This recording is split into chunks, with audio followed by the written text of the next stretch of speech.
Dodo TV.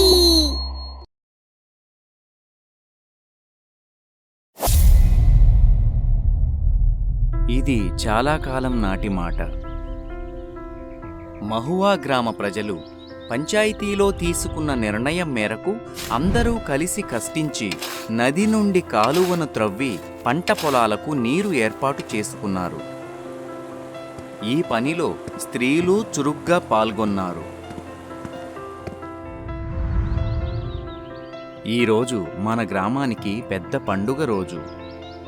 సోదర సోదరీమణులంతా ఈ అసాధ్యాన్ని సుసాధ్యం చేశారు. ఈ పని ఎంతో కష్టంతో కూడింది. అయినా సరే ఎంతో ధైర్యంతో, సహనంతో ఈ పనిని పూర్తి చేశారు. మనిషి తలచుకుంటే ఏ పనైనా పూర్తి చేస్తాడు. చైర్మన్ గారు, గ్రామం ఒక కుటుంబం లాంటిది. నీళ్ల అవసరం మొత్తం కుటుంబానికి ఉంది. దానికి దారి మీరే చూపించారు. మీలాంటి చైర్మన్ ఉంటే మేము ఏమైనా సాధించగలం. అందరూ వేడుక చేసుకోసాగారు. ఇంతలో పక్క ఊరైన మకీపూర్ గ్రామస్తులు గుంపులో కలిసి గొడవ పడడం ప్రారంభించారు. దీంతో కొంతమంది గ్రామస్తులు గాయాల పాలవుతారు. కొందరిని ఆసుపత్రిలో చేర్చవలసి వస్తుంది. వారిని పరామర్శించడానికి సర్పంచ్ ఆసుపత్రికి వస్తారు. ఎవరు వాళ్ళు?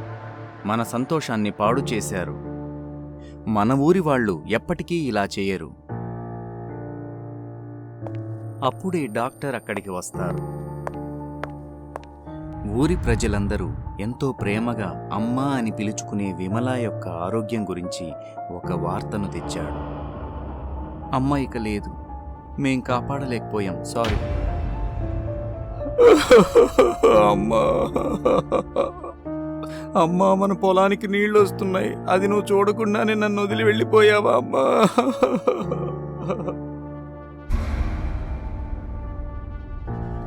అందరూ అతన్ని ఓదార్చారు.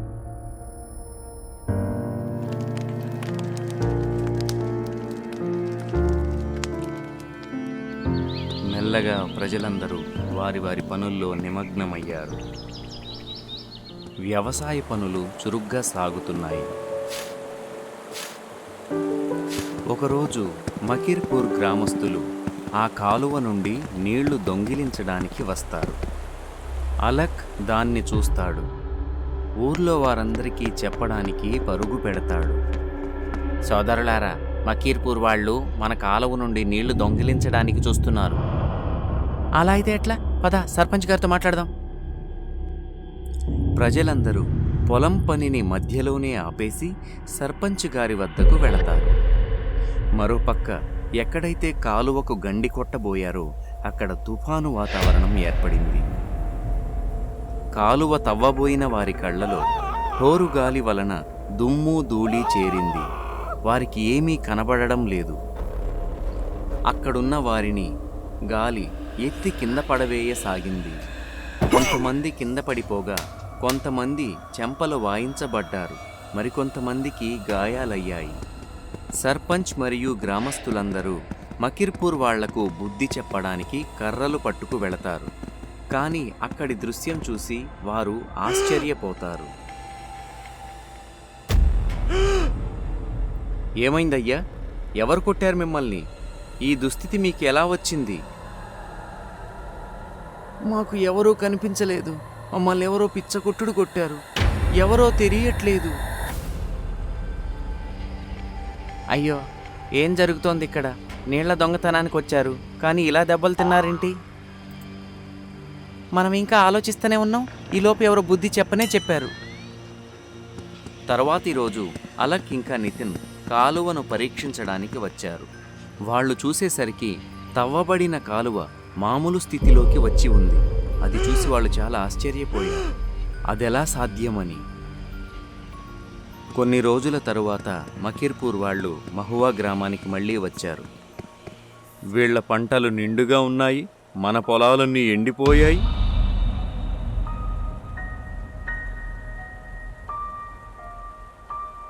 మన ఊరికి నీళ్లు తీసుకెళ్ళడానికి ఏదో మార్గం చూడాలి సోదరా. మకీర్పూర్ వాళ్ళు బాగా ఆలోచించుకొని అర్ధరాత్రి సమయంలో కాలువ దగ్గరకు వచ్చారు. అక్కడ ఒక మహిళ ప్రశాంతంగా కూర్చొని కాలువను చూస్తోంది. ఏంటి ముసలమ్మ, ఏం చూస్తున్నావు ఇక్కడ?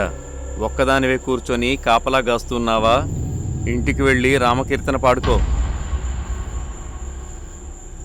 అమ్మ వెనక్కి తిరిగి చూస్తుంది.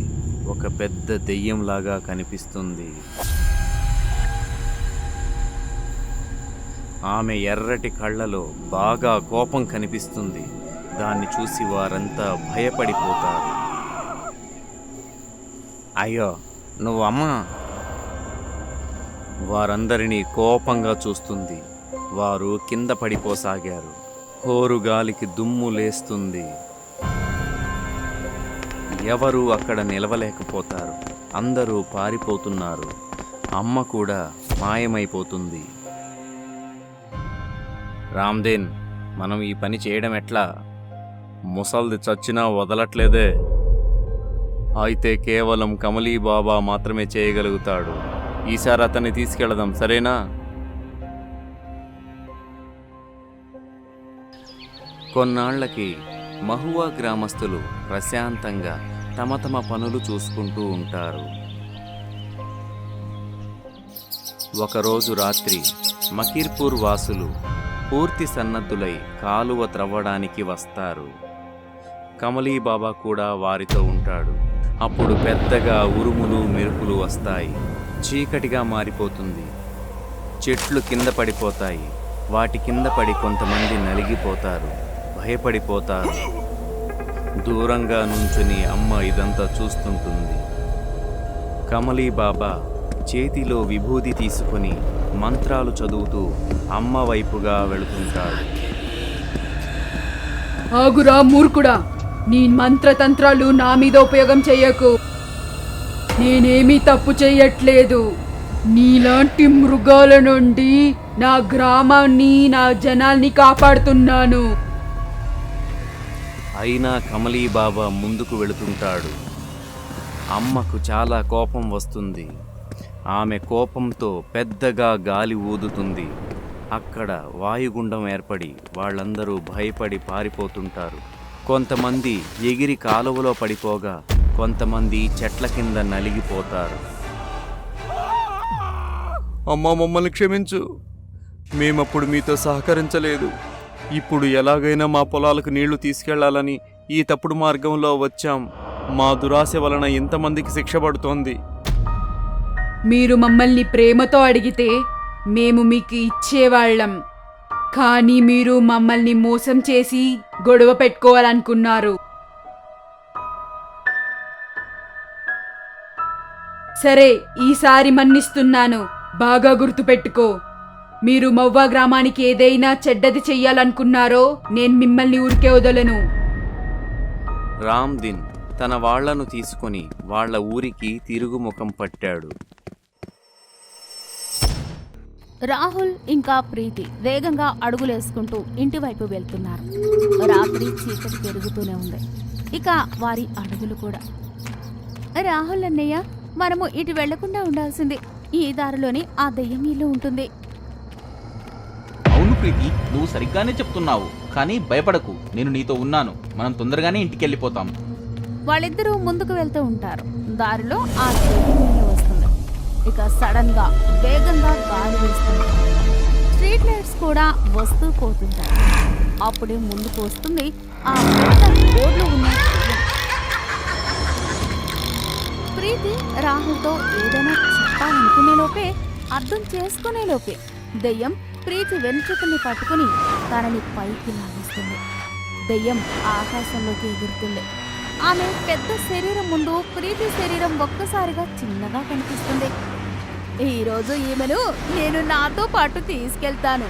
ఇక నా ఆకలి తీర్చుకుంటాను. అలా అని ఆ దెయ్యం ప్రీతి గొంతు పైన గోర్లతో గాయపరుస్తుంది. ప్రీతి గొంతు పైన గాయం అవుతుంది. ఇక ఆమె రక్తం దెయ్యం గోర్లకి తగులుతుంది.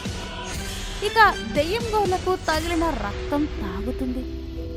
మా చెల్లిని వదిలేయ్ ప్లీజ్, ప్లీజ్ తనని వదిలేయ్, మా చెల్లిని వదిలేయ్ ప్లీజ్, తనని వదిలేయ్. దెయ్యం ఏం సమాధానం ఇవ్వదు.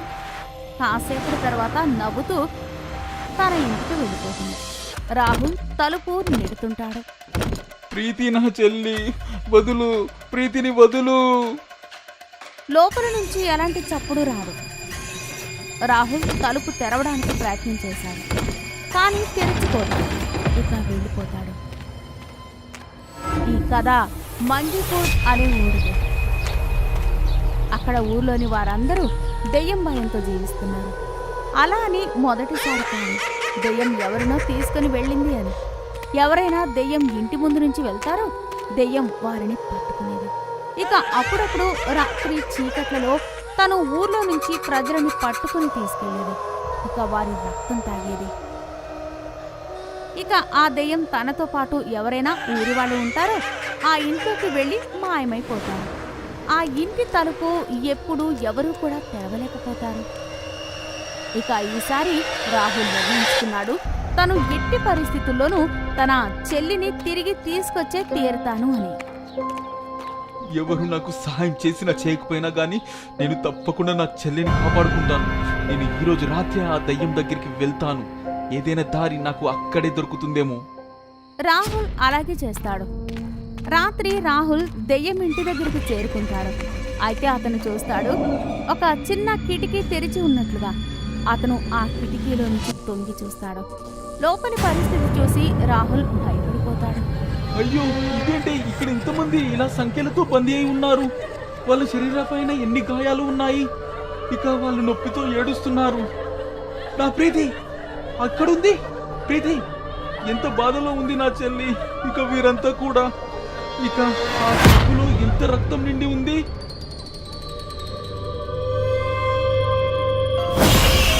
అంతమంది రక్తం తీసుకున్నాను, ఇక వారిని బాటిల్లో బందీలుగా ఉంచాను. సరే, మజా వస్తుంది. నడు, వాళ్ళందరికీ ఇంకా బాధ పెడతాను. అలా అని ఆ దెయ్యం వారిపైన దాడి చేస్తుంది. ఇక వాళ్ళంతా నొప్పితో అరుస్తూ ఏడుస్తూ ఉంటారు. అదంతా చూసి రాహుల్ అక్కడి నుంచి తిరిగి వచ్చేస్తాడు. అతను ఊర్లోని ఒక వృద్ధుడు రామ్ లఖన్ దగ్గరికి వెళ్తాడు.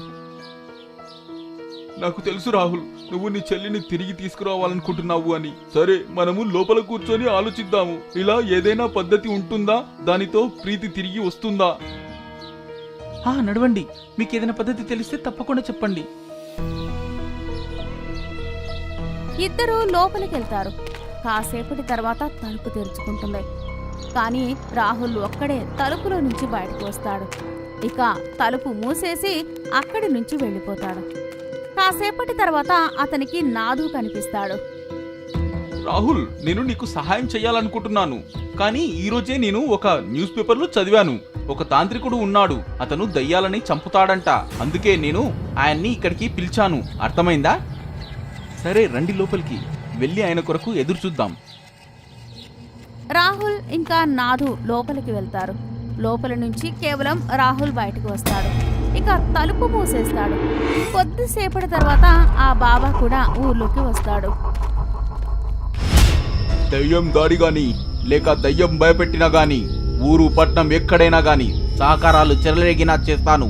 ఎలాంటి దాడి అంటే దయ్యానికే ఇస్తాను నేను దెబ్బలు. పేరు నాది బాబా భూత్నాథ్. బాబా దెయ్యం ఇంటికి వెళ్లకుండా మరోవైపు వెళ్తుంటాడు. బాబా, మీరు ఎటు వెళ్తున్నారు? ఇటు దయ్యం ఇల్లు లేదు, ఇటు రాహుల్ ఇల్లు ఉంది.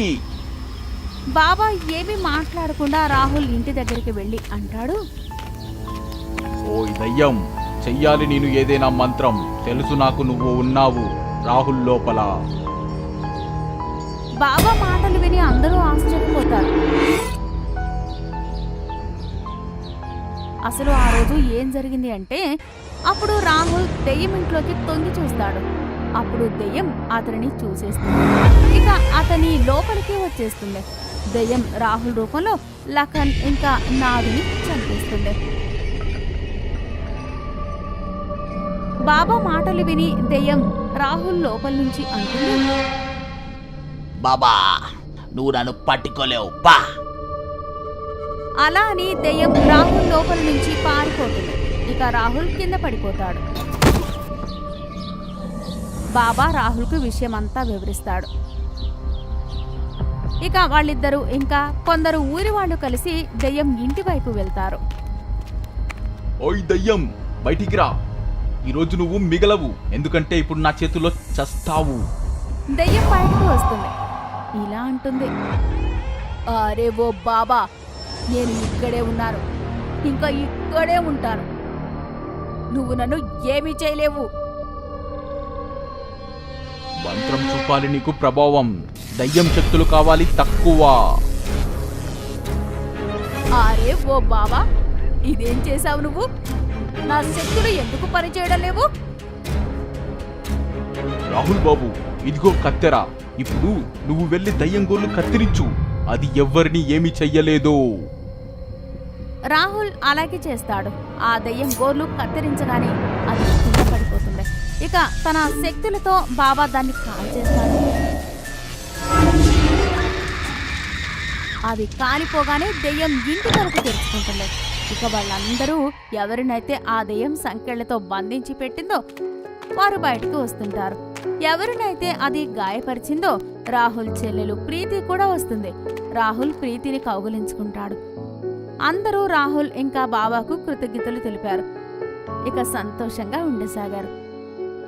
అందరూ భయపెట్టినా కాని, వద్దు అని చెప్పినా గాని రాహుల్ తన ప్రయత్నం మాత్రం వదలడు. కాని చివరికి అన్ని ఆపదలని దాటుకుని వస్తాడు. నీ కళ్ళు ఎంత అందంగా ఉన్నాయో, వాటితో ప్రేమలో పడతానేమో. అవునా? ఇప్పుడు చెప్పు ఎలా ఉన్నానో. అది శీతాకాలం. మనాలి అంతా వర్షంలా కురుస్తున్న మంచు వాతావరణాన్ని ఆస్వాదించేందుకు ఒక ప్రేమ జంట విహారయాత్రకు వస్తారు. ఇండోర్లో నివసించే ఈ జంట ప్రేమలో మునిగి ఉన్నారు. ఈ ప్రదేశం ఎంతో అందంగా ఉంది కదా. పోనీలే, ఇప్పటికైనా సమయం కుదిరింది ఇప్పుడు నాతో గడపడానికి. వాళ్ళిద్దరూ ఆ వాతావరణాన్ని ఎంతో ఆస్వాదిస్తారు, చిన్నపిల్లల్లాగా. నేను బాగా అలసిపోయాను, ఇంకా రూమ్కి వెళ్దాం. నాకు కూడా బాగా ఆకలి వేస్తుంది, వెళ్దాం పోదా. ఇద్దరూ హోటల్కి వస్తారు. లిఫ్ట్లో ఒక అందమైన అమ్మాయి ఉంటుంది. ఆ అమ్మాయిని రాహుల్, సిమ్రన్ ఇద్దరూ చూస్తూ ఉంటారు. ఇద్దరూ కలిసి వారి రూమ్కు వస్తారు. లిఫ్ట్ లో అమ్మాయి చాలా అందంగా ఉంది కదా. అవును, నీకు అవకాశం దొరికితే చాలు. నాకు ఆ అమ్మాయిని చూస్తుంటే ఎవరు గుర్తొస్తున్నారు? ఎవరు గుర్తుకొస్తున్నారు? సిమ్రన్ అద్దం ముందు కూర్చొని మేకప్ చేసుకుంటూ, ఒక అందమైన అమ్మాయి. కొన్ని సంవత్సరాల క్రితం గంగానది ఒడ్డున ఒక ఊరు ఉండేది. అక్కడే నా చిన్నతనం గడిచింది. అదే ఊర్లో విక్కీ అనే వ్యక్తి ఉండేవాడు. నాకు ఇంకా పెళ్లి కాలేదు, జీవితాంతం ఇలా ఒంటరిగా ఉండాల్సి వస్తుందేమో. నువ్వు ఏమి బాధపడకు, నేను ఉన్నాను కదా. నువ్వు ఏమి చేస్తావు? నువ్వు నా గర్ల్ ఫ్రెండ్ గా ఉంటావా ఏంటి? చీచి, ఇలా చూడు, నా దగ్గర ఓ మొబైల్ యాప్ ఉంది. ఇది డౌన్లోడ్ చేసుకో. అందులో నీకు ఓ మంచి అమ్మాయి దొరుకుతుంది. స్నేహితుడు మాట విని విక్కీ యాప్ డౌన్లోడ్ చేసుకుంటాడు. 2-3 రోజులకి ఒక అందమైన అమ్మాయితో మ్యాచ్ దొరుకుతుంది. సోదరా, నాకు మ్యాచ్ కుదిరింది. తనతో చాలాసేపు మాట్లాడాను కూడా. రేపే ఆ అమ్మాయిని కలిసేందుకు ఏర్పాట్లు కూడా చేశాను. షాబాష్ మిత్రమా, ఇప్పుడు నువ్వు కూడా కమిటెడ్ క్లబ్లో చేరిపోయావు పో. విక్కీ ఎంతో ఉత్సాహంగా ఉన్నాడు ఆ అమ్మాయిని కలిసేందుకు. కొద్దిసేపు మాట్లాడిన తర్వాత ఇద్దరూ కలిసి భోజనం చేశారు. అక్కడి నుండి ఇద్దరు ఫామ్ హౌస్ కి వెళ్తారు. నువ్వు చాలా అందంగా ఉన్నావు. నిన్ను కలుస్తానని ఎప్పుడూ అనుకోలేదు. నువ్వు కూడా నాకు చాలా నచ్చావు. ఫామ్ హౌస్ లో కిటికీ దగ్గర ఇద్దరు గట్టిగా హత్తుకున్నారు. కొద్దిసేపటి తర్వాత పెద్ద శబ్దం వినిపించింది. ఆ తరువాతి రోజు విక్కీ శవమై పోలీసులకు దొరికాడు. ఆ తర్వాత ఆ అమ్మాయి మా ఊరిలో జనానికి పోలీసులకి కూడా కనిపించలేదు. ఆ తర్వాత చుట్టుపక్కల ఊర్లలో ఇదే తరహాలో 28 హత్యలు జరిగాయి. కొంతకాలానికి ఆ చుట్టుపక్కల ఊర్లో మగాళ్ళు బయటికి రావడానికి భయపడేవారు. అన్నా, నాకు ఈ యాప్ లో ఒక అమ్మాయి దొరికింది. చూడు ఎంత అందంగా ఉందో. ఈ రోజు తనని కలవడానికి వెళ్తున్నా. రోహన్, ఊర్లో పరిస్థితి ఏమీ బాలేదు. ఈ సమయంలో నువ్వు ఆ అమ్మాయిని కలవడానికి వెళ్ళడం అంత మంచిది కాదు. ఎంతో కష్టపడితే గానీ ఒక అమ్మాయి నాకు ఐ లవ్ యూ చెప్పలేదు. ఇలాంటి సమయంలో ఊర్లో అందరు చెప్పే కబుర్లు నమ్ముతూ నన్ను భయపెట్టకు. పుకార్లను నేను నమ్మను. రోహన్ ఆ అమ్మాయితో కలిశాడు. ఇద్దరూ కలిసి భోజనం చేశారు. ఇంకా ఆ అమ్మాయితో లాంగ్ డ్రైవ్కి వెళ్తాడు. నిర్మానుష్య ప్రదేశంలో కారు ఆపుతాడు. నువ్వు చాలా అందంగా ఉన్నావు. నీలాంటి అమ్మాయిని కలుస్తానని ఎప్పుడూ అనుకోలేదు. ఇద్దరూ హత్తుకుంటారు. ఆ తరువాత అమ్మాయి దెయ్యంలా మారి గట్టిగా అరుస్తుంది. రోహన్ మీదకు వస్తూ ఉంటుంది. రోహన్ స్నేహితుడు అర్జున్ ఒక తాంత్రికుడిని తీసుకుని అక్కడికి వస్తాడు. రోహన్, కొంచెం వెనక్కి జరుగో. మాంత్రికుడు తన శక్తితో దెయ్యాన్ని బంధిస్తాడు. నీ అదృష్టం బాగుంది.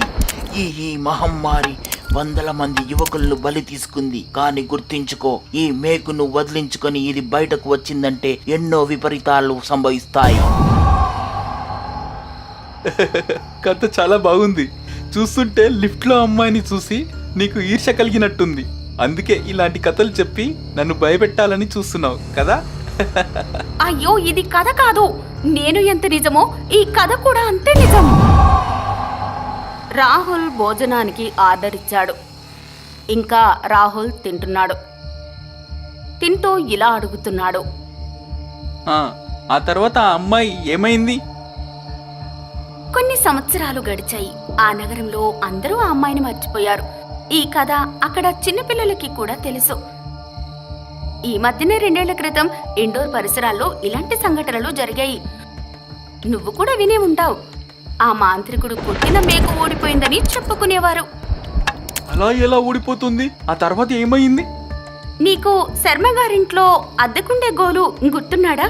అదే ఇంజనీరింగ్ స్టూడెంట్. గుర్తున్నాడు. చాలా మంచి అబ్బాయి. చాలా రోజుల నుంచి కనిపించట్లేదని విన్నాను. అవునా? ఇంకేం కనిపిస్తాడు, అతను చనిపోయాడు. ఒకరోజు నా దగ్గరికి వచ్చాడు. ఆ రోజు వాడు ఎంతో సంతోషంగా ఉన్నాడు. అక్క, నీకు చెప్పాను కదా నేను ఒక అమ్మాయిని ఇష్టపడుతున్నాను అని. హా, అవును. పెళ్లి చేసుకుంటున్నారా ఏంటి? పెళ్ళి కాదు, కానీ మేము షిమ్లా మనాలి టూర్ ప్లాన్ చేశాము. ఈరోజే బయలుదేరి వెళ్తున్నాము. Wow, great. బాగా ఎంజాయ్ చేయండి. ఆ తరువాత వాడు తిరిగి రాలేదు. ఆ పిశాచి వాడిని ఘోరంగా చంపేసి ఉంటుంది. పాపం, చాలా మంచి అబ్బాయి. నాకు చాలా బాధగా ఉంది. నాకు గోలు ఒక్కడి విషయంలోనే కాదు, అందరి విషయంలో బాధగా ఉంది. సర్లే, వదిలే. ఇవన్నీ మర్చిపోయి సరదాగా బయటికి వెళ్ళి తిరిగి వద్దాం. పద. రాహుల్, సిమ్రన్ బయటికి ఈవినింగ్ వాక్ వెళ్లేందుకు బయటకు వచ్చారు. రూమ్ నుంచి బయటకు రాగానే లిఫ్ట్ లో మళ్ళీ అదే అందమైన అమ్మాయి కనిపించింది.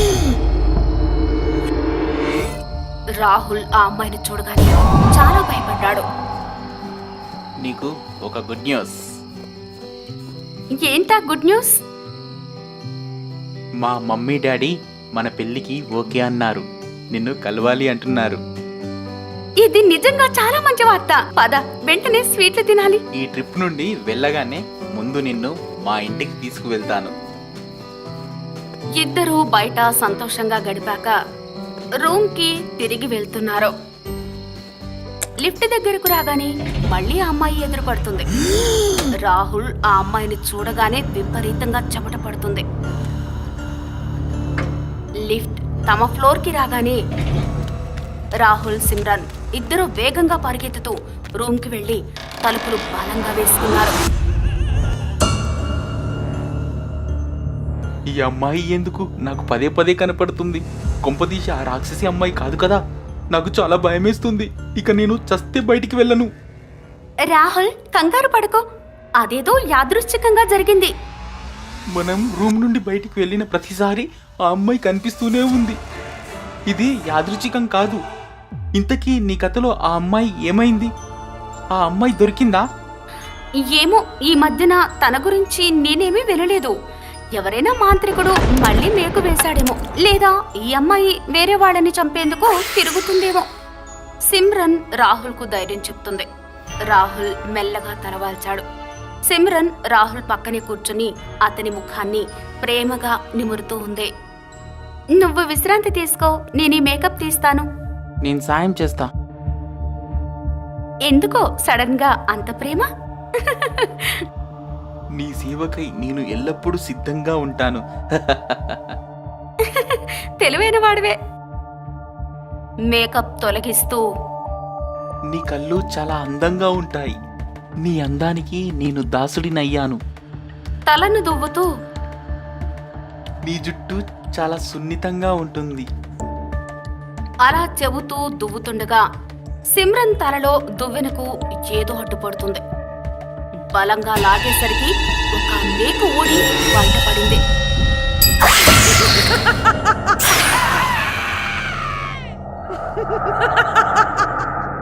అది మళ్ళీ తిరిగి వచ్చింది.